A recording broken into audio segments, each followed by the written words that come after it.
Black hole. Yep, absolutely right answer.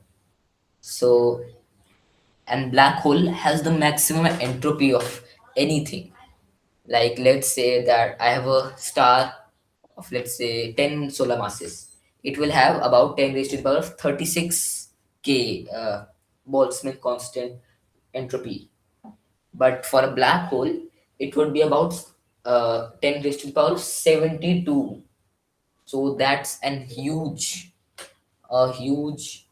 uh, improvement in entropy. And what happens when the entropy gets maximum? Do you know? Hello, Saksham. Hello, Saksham and Aryan. Do you know what will happen when the maximum, when the entropy is maximum?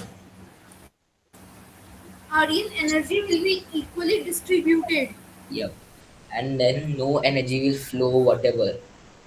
So, Yes, this entropy is shown in the degree theory. okay. So, do you know the formula for entropy? No, Aryan. Okay, it's S is equals to, like of a black hole I'm talking about, S is equals to pi times area times the K, the Boltzmann constant times C cube divided by 2 times the Planck's constant times the gravitational constant. And if we are starting with mass M, like let me just do some maths for you real quick. If we start with mass M for a black hole, it would be mass is equals to RC squared divided by 2G. Uh, do you know this Schwarzschild radius equation, right? R, do you know about it? R is equals to 2GM by C. Hello, Saksham. And R, do you know about the uh, Schwarzschild radius? Mm, Yes, Aryan. Okay, so it is 2GM divided by C squared. And if we take M there, by just doing some transposition and some stuff, we'll get that M is equals to RC squared divided by 2G. And if it's that, we will also have to get its area. And what is the area of a sphere? Do you know, Saksham? Yes, Aryan. Do you know what's the area of a sphere? Area of a sphere. Yes, No, Aryan. it's 4 pi r squared. And the r is the Schwarzschild radius here. So it is 2gm by c squared raised to the power of 2 because it's 4 pi r squared. And if we just do that, we'll get 16 pi times gravitational constant squared times m squared divided by c squared. C divided by c raised to the power of 4. And if we just plug in that a, we'll get s is equals to pi times k times c cube divided by 2hg times 16 pi times g squared times m squared divided by c raised to the power of 4. If we do calculation and stuff, we'll get that its entropy would be 8 pi squared times k times g divided by c times m squared. And let me tell you that this 8 pi kg, this term is in constant. So, Saksham, tell me if the first term is constant, so what can we say about this entropy and this mass stuff? Hello, Saksham. Okay, so Aryan, do you know? So do you have any answer? If the first term of this equation was always in constant, which it is, so then no, we can say for the mass and this entropy. no. But I have another question. Okay, what's the question? Which which thing is more the possible move, moves of chess or number of stars in whole universe? Okay, the chess will win. Okay, so it's an hard question. I think so. The number of moves available in chess will be more than the by a astronomical unit too. Okay, But our universe is expanding 5 lakh kilometer per second. yep. But it's not. It does not account for the star formation. Okay, so it does not account for star formation. So it's just empty space filling in between the stars. So okay, did you get it right? It's like a balloon expanding. It's not accounting for the more star formation, right? Okay, so Saksham, uh, do you have any guess about that question that I asked? If the 8 pi squared term was a constant, always a constant, it's always a constant. What can we say about the mass and the entropy of that black hole?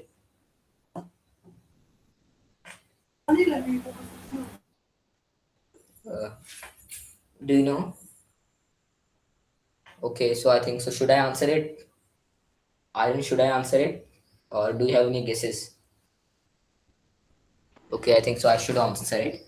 So it means that it's proportional. The entropy is always proportional to the mass squared.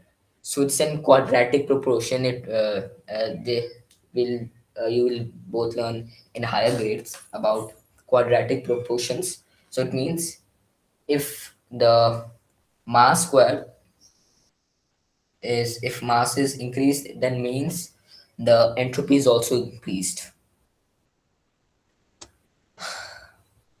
Neutron stars, the dense remnants. Stars with initial mass between 8 to 20, 30 solar masses may become neutron stars after supernovas. These objects are incredibly dense with mass greater than the sun, compressed into a sphere of just 20 kilometers across.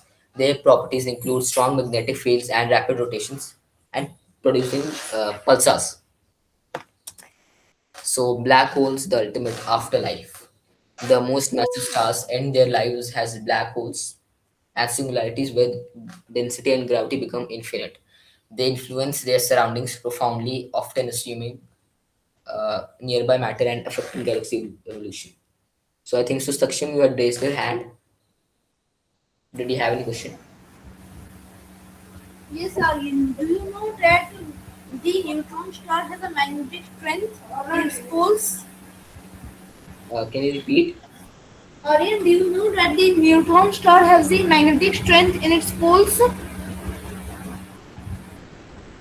Okay, so I thought that was normal for a magnet having its strength in its poles.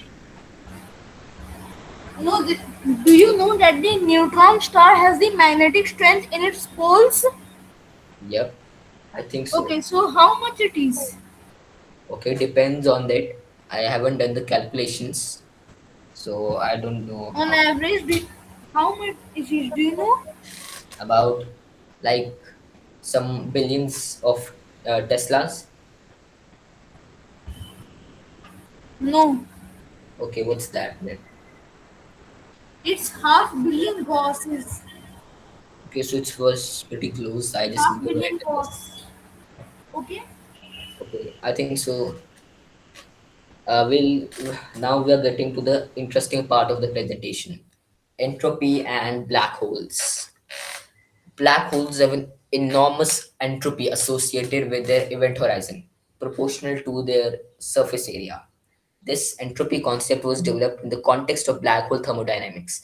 Black holes are considered the universe's ultimate entropy reservoirs, increasing the total entropy. So, okay, I have a question for everyone. It's a random question. What accounts for the maximum entropy in our universe? Any guesses by anyone? Saksham and Aryan? I did not get your question.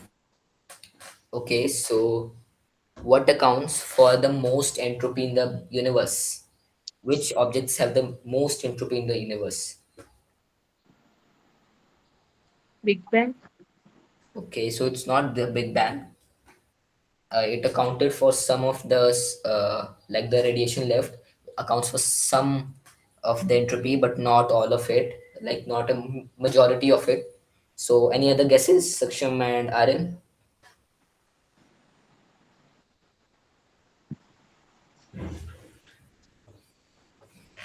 Okay, I think so. It should have been prominent that it was black holes. It's the picture is also given. So I have a question uh, for everyone. Why do black holes have the most entropy? Saksham and Aryan, I have this question. I think that's because due to the extreme gravity and pressure. Okay, so okay, let's ignore that all of the those things. And can you tell me by looking at this equation, why is this? Why is the black hole have more entropy? Can, like, by just looking in this equation, can someone give a guess? I think it's consuming everything near its and turning that thing its energy into. Okay, you're partially. I didn't get you whole, but I think so you're partially right. But I'm talking about this equation that you see. It's the Stephen Hawking proposed equation. So can anyone tell me and look in this in equation and tell me why, like mathematically, why do black holes have the most entropy? Okay. So Saksham and Aryan, do you have any guesses? Mm, Saksham, are you here? Okay. So should I answer it, Aryan? yes. Okay. So it's in the denominator. You see, it's two times Planck constant times gravitational constant.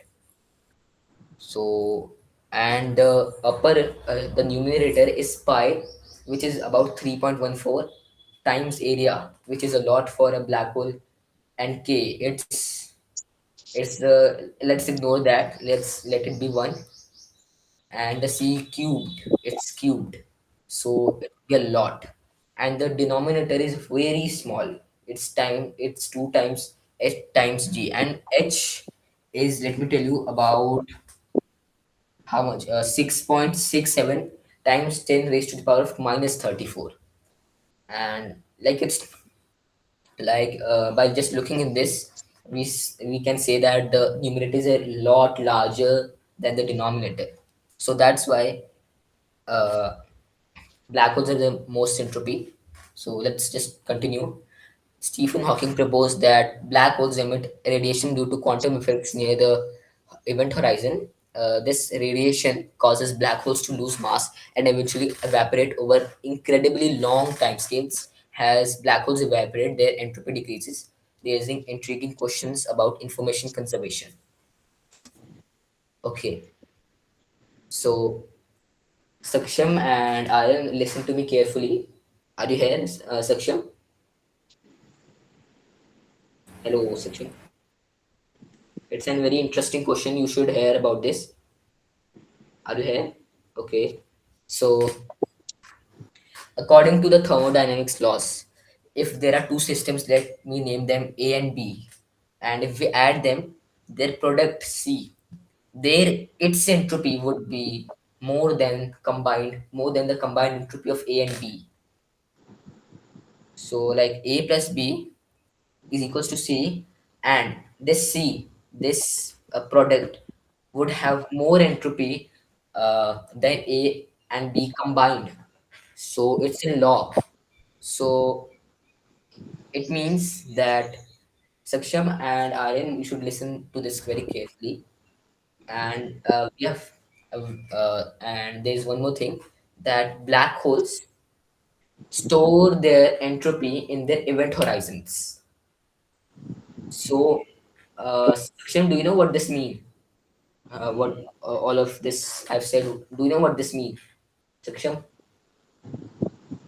Can you guess where it's Aryan, going? I think that it means that the black hole have entropy in their event horizon.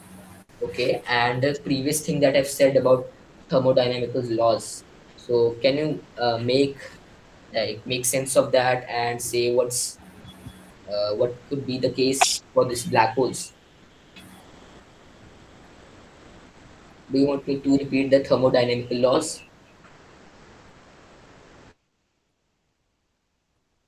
Okay, the law says that system A and system B, their product is C, but the product C would have more entropy than A and B combined. So it means that black hole A and B, if I combine them, its event horizon, its event horizon would be this uh, it event horizon gets all of those entropy and stuff, right? So it means that it should expand. The event horizon would expand, and its entropy, the event horizon, would be greater than A and B combined. So isn't this mind-boggling? Don't you think that isn't this contradicting, Saksham and Aryan? Hello, Saksham and Aryan. Are you here? Mm, yes. So did you get me? What was I saying, Saksham and Aryan? No. Okay. So in maths, what's the case that if I add a plus b, and if let's assume that its sum is c. So what we can say for c is that it is larger than a and b. But what's the case that if I have black hole A and black hole B, and their product is C, the black hole C, the black hole C will have more events horizon. Its event horizon would be more than the black hole A and B combined. So it means that whenever we add A plus B and the sum is C, what's happening that the C is bigger than A plus B. So isn't this contradicting, Saksham and Aryan? But how that's possible? Okay, so I also asked that question. So I think so. Let me ask Saksham too. Did you understand that? Hello, Saksham. Did you get me? What was I saying? I'll also prove this mathematically right now. Okay, so can you explain me the part when you didn't understand the topic? Aryan, I'm not getting you. What are you saying? Which part? Like on which the addition, The sum, most and then recent part. can you repeat? Mhm. The most recent part. Okay, like I was saying that product, like we have two black holes, black hole A and B, and if we add the black holes, it would be black hole C. And we know that, let's say, black hole A and B have 10 entropy.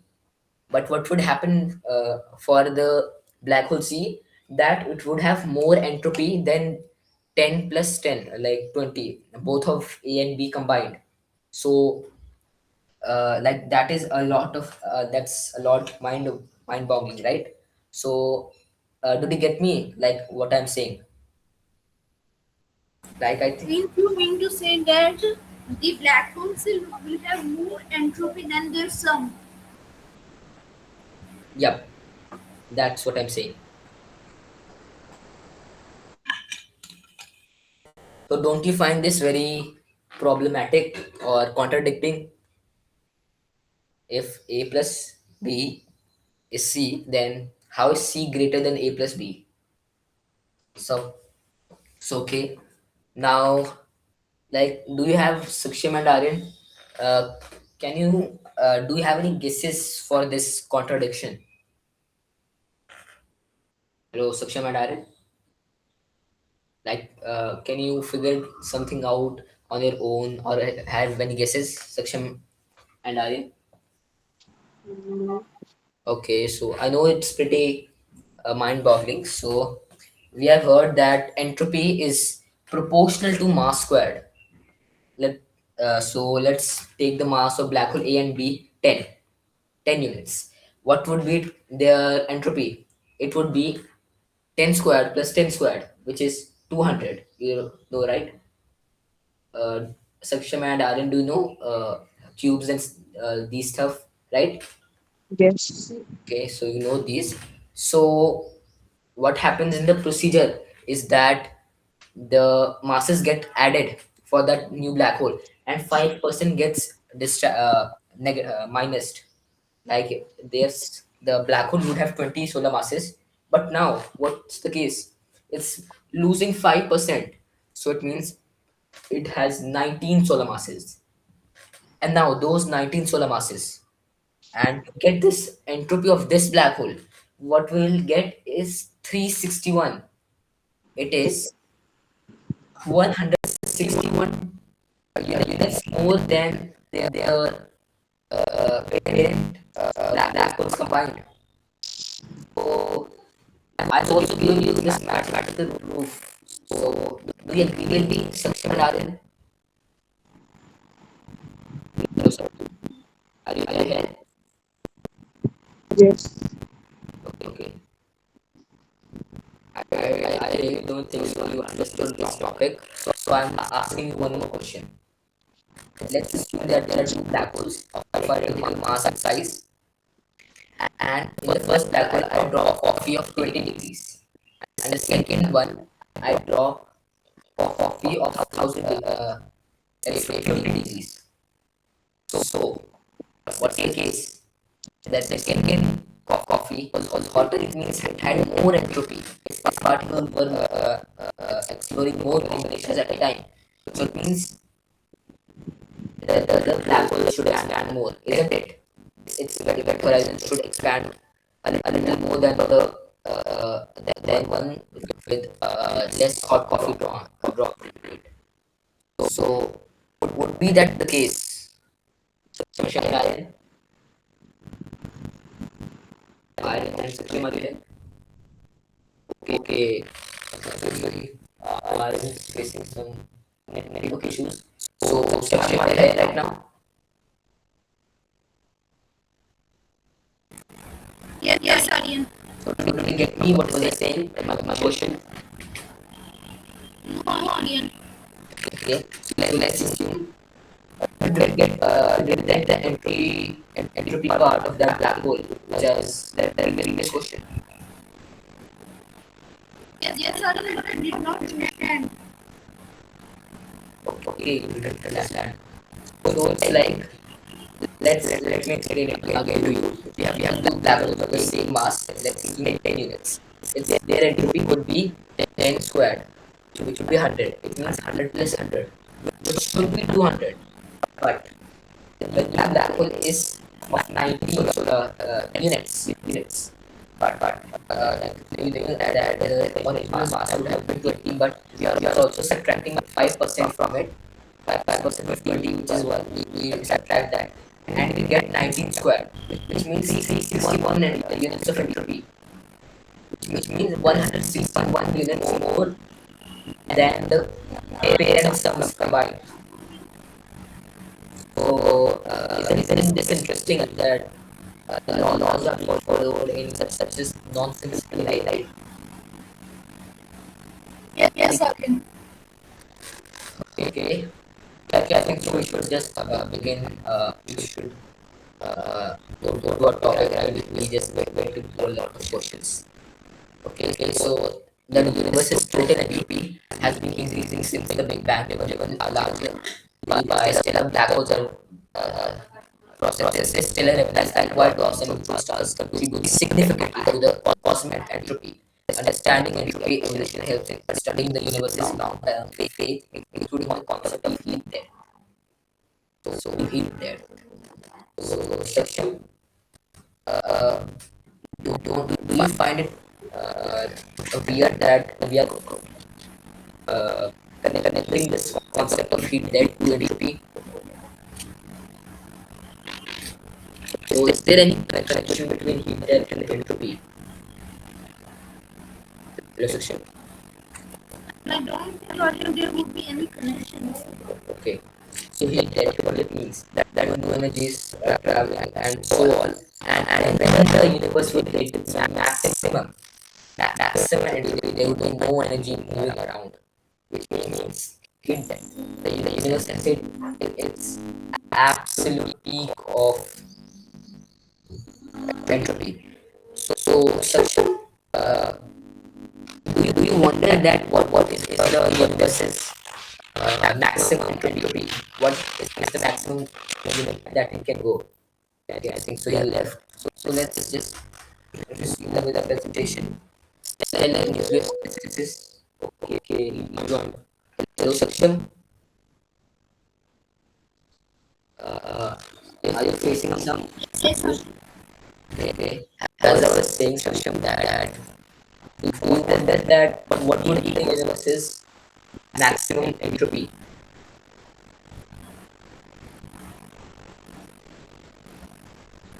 Hello, Saksham.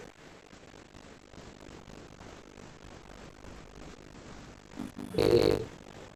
Like I forgot. My maximum entropy from your point of view.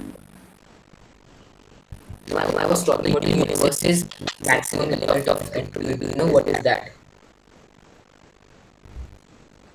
It means the maximum limit of entropy in which the universe will go. Yep.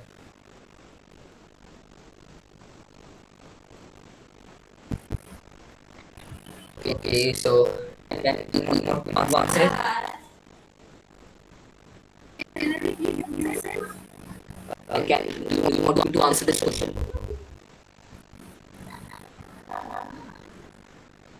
Okay, let me answer. It is 10 raised to the power of 22, and right now we are at like right now the universe is at 10 raised to the power of 104 or 105 something. So we have still a lot of way. It means that the universe is still very young. Right? So we have a lot of time. In our current time, it is 104. Yep. In the phone, I said 105 or 4. Yep. So we have still a lot of way to go. Like if we subtract the maximum entropy from our entropy right now, it will be a rounding error to that maximum entropy. So it's a very large number, 10 raised to the power of 122. So Samshim, do you have any other questions? Aryan? Do you have any questions, Aryan? Saksham, okay. Let's give it a topic. Significance of stellar evidence. White dwarfs, neutron stars, and black holes serve as cosmic laboratories for extreme physics. Their properties such as density, magnetic fields, and entropy reveal insights into matter under extreme conditions. These evidence influence galactic dynamics and evolution of cosmic structures. The long-term evolution of stellar evidence over cosmic timescales was school and debate. Neutron stars lose rotational energy and black holes evaporate. This gradual process increases the overall entropy of the universe. The eventual fate of stellar evidence is tied to thermodynamic principles and cosmic expansion. The future of stellar evidence as the universe expands, stellar evidence will become increasingly isolated and cold. Black holes will dominate the entropy landscape as they slowly evaporate via Hawking radiation. The universe's ultimate fate may be a state of maximum entropy known as heat death. So, heat death is the same as the universe reaching its absolute limit of maximum entropy. Summaries and key takeaways. Stellar afterlives include white dwarfs, neutron stars, and black holes, each with distinct properties. Entropy plays a crucial role in the evolution and eventually evaporation of these elements. Exploring these objects enhances our understanding of fundamental physics, thermodynamics, and cosmic evolution. Now, we are heading to the end of our presentations. So, Saksham, do you have any questions regarding this topic? Hello, Saksham. So, what do you want to be the next topic? Are you like the next topic should be on quasars and their groups? Okay, but I was thinking about we should just talk about this entropy a little more in just like one presentation. We'll do its maths and other stuff because it's a very new field and a very interesting one. It like Okay, so in that presentation, you must explain entropy with simple evidence. yep, like we can. I just gave you an example of that coffee and milk stuff. So when we drop coffee into the milk, it expands. This is a direct evidence of Aryan, entropy. can you give another example of entropy if we ignore coffee and milk? Okay, with coffee and milk. If we ignore coffee and milk, Okay. So do you know what is an incense stick? yes, Agarbatti. Aryan, Do you know what's an agarbatti? can you please repeat? Like incense sticks, agarbattis. Yes, yes. So let's assume that I'm in a corridor and someone from the other end burns that incense stick. What will happen? That after some times, I will also smell that incense stick. That is also direct evidence of entropy, that the particles are moving, the entropy is increasing with time. It's in direct evidence of entropy.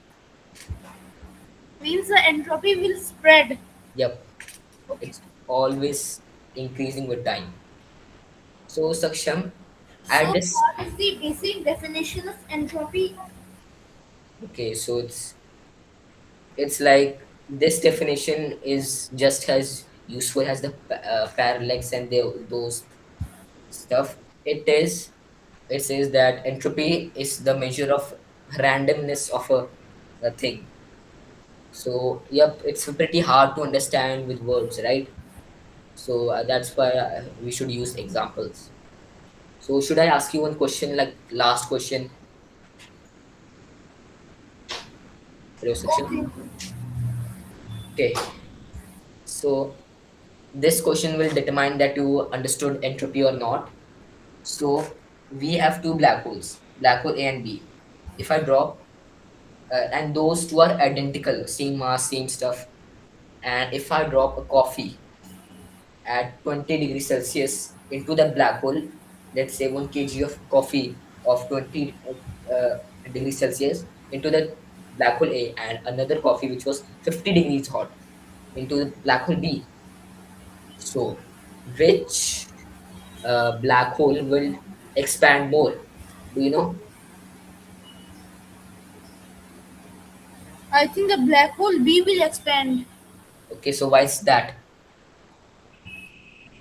because the black hole because the coffee which was thrown in the black hole B was 2.5 times hotter than the coffee which was thrown in black hole A. Yep, you're right. Okay, so there's a relativistic approach to this also. Do you can you figure it out? A relativistic, like we can solve it using general relativity and special relativity. Do you have any guess? Yes, Aryan? We can solve it by general and special relativity. So, do you know how we can do that? I think we're using formulas. Okay, so formulas. So, how's that helping us? Okay, so let me say I think relativistic these mass. formulas will help us by giving the basic and exact amount of entropy. Yep. So one more thing, it's relativistic mass. It has more energy, so it means it has little more mass, uh, you can say relativistic mass. So relativistic mass is the same thing that a ball is moving at very high speed. If I crash into it, it would not move that much according to a stationary ball, right? So that's the relativistic approach to that. Okay. So next, So the thing that I've explained to you, the entropy formula, we were talking about the entropy formula, right? Yes, Aryan. That that I gave you 8 pi square times k times g uh, divided by c times m squared is for non-rotating black holes. So uh, so for non-rotating black holes that work, but for rotating black holes you have to go for a different approach. We have to use general relativity and those stuff, because it's not a perfect sphere, it's slightly oblate in the equator. So yep, you need to follow general relativity for rotating black holes. Okay, Yes, so Aryan. yep, I think so we should end the presentation. So thank you everyone for listening to my presentation. So bye bye Saksham. Bye, Aryan. Bye. It was a great session. Bye.